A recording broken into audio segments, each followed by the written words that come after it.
Mam. Ya Mas. Mau ngapain? Ya, jadi hari ini tuh aku mau sharing terkait dengan proses pelibatan masyarakat untuk proses investasi yang minim konflik sosial. Seperti itu Mas kira-kiranya. Terus kenapa?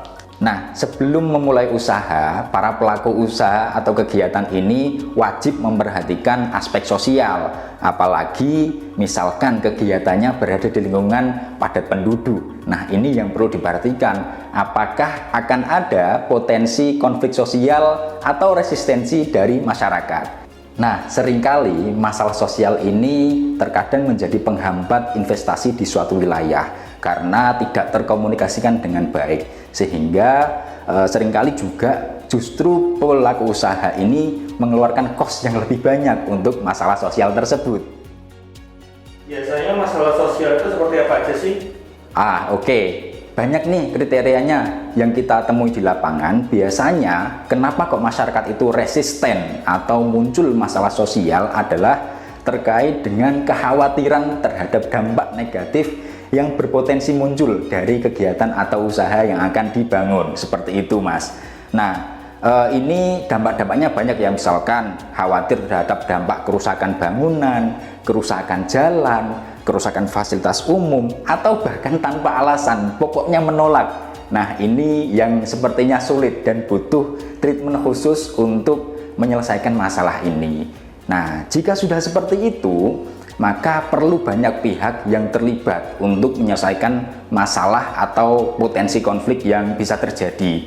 Kita perlu melibatkan tidak hanya permakarsa atau pelaku usaha, kita juga harus melibatkan key person dari masyarakat itu sendiri, tokoh masyarakat, aparatur pemerintahan setempat, dan juga tentunya pihak lain yang terkait ya Mas ya.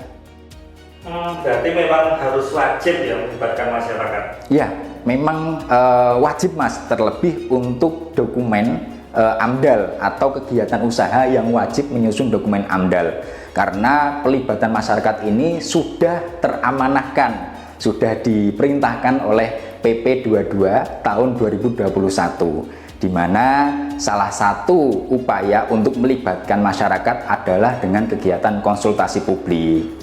Nah, konsultasi publik sendiri itu merupakan forum di dalam masyarakat yang akan dibuat untuk melakukan jejak pendapat antara pemrakarsa dengan masyarakat terdampak, di mana kegiatan konsultasi publik sendiri itu bertujuan untuk menyampaikan gambaran umum rencana kegiatan dari A sampai Z, dari hulu sampai hilir, bahkan sampai dengan potensi dampak yang diperkirakan akan muncul seperti itu, sehingga dari sana nanti masyarakat akan terbuka pikirannya dan akan menyampaikan saran, pendapat, dan tanggapan dari mereka. Nah, setelah kita mendapatkan saran, pendapat, dan tanggapan ini, kemudian akan kita alihkan ke dokumen kerangka acuan, di mana di dalam dokumen kerangka acuan, saran dari masyarakat ini akan kita lingkup menjadi dampak-dampak yang diperkirakan akan muncul. Seperti itu Mas. Mas Umam, ya. Terus siapa aja yang dilibatkan dalam konsultasi publik? Nah, ini pertanyaan yang menarik. Tidak mungkin kan satu kelurahan, satu kabupaten, satu kecamatan kita libatkan semua, karena itu terlalu besar nanti forumnya. Ini ada dan sudah diatur dalam PP 22 tahun 2021 juga. Nah, di mana kita wajib melibatkan masyarakat terdampak, baik dampak positif maupun negatif yang ada di lingkungan sekitar, masyarakat adat jika ada, peneliti, atau bahkan pemerintah terkait. Nah, di dalam PP 22 ini kita juga diarahkan untuk kegiatan pengaruh utamaan gender, di mana di dalam forum konsultasi publik kita diwajibkan untuk melibatkan kaum perempuan. Dalam hal ini bertujuan untuk proses pelibatan kaum perempuan di dalam proses pembangunan dari awal sampai akhir, seperti itu. Terus Mas Umam, untuk nyusun dokumen kan tidak hanya AMDAL. Ya. Selain AMDAL bagaimana?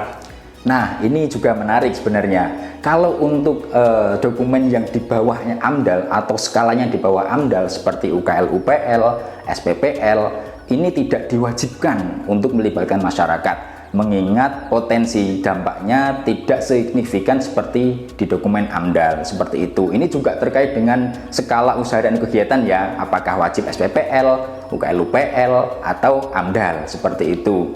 Nah, meskipun demikian, apabila pelaku usaha ingin melibatkan masyarakat, itu sah-sah saja, bahkan sangat dianjurkan untuk menjalin komunikasi yang baik antara pengusaha atau industri atau apapun itu terhadap masyarakat sekitar. Ini sangat dianjurkan untuk kelancaran bersama, untuk manfaat yang lebih besar yang didapatkan oleh semua pihak. Seperti itu, Mas. Mas Umam, Ya. jadi penting ya melibatkan masyarakat untuk kegiatan AMDAL. Sangat penting sekali karena itu memang wajib kalau untuk AMDAL ya. Nah, kalau UPL, SPPL tidak wajib. Karena masyarakat ini adalah bagian dari proses pembangunan. Kalau tidak ada masyarakat, ya mungkin pembangunan tidak akan terjadi karena masyarakat bagian dari manusia, di mana proses pembangunan itu menempatkan masyarakat pada objek maupun subjeknya itu sendiri. Seperti itu, Mas Gilang dan teman-teman sekalian. Oke, siap. Terima kasih banyak informasinya, Mas Umam. Ya, sama-sama Mas Gilang dan teman-teman sekalian. Mungkin itu sih yang mau saya sharingkan hari ini. Apabila kalian punya pengalaman penyusunan AMDAL yang menarik atau ada konflik sosial yang cukup menarik juga, bisa di-sharingkan di kolom komentar di bawah ya.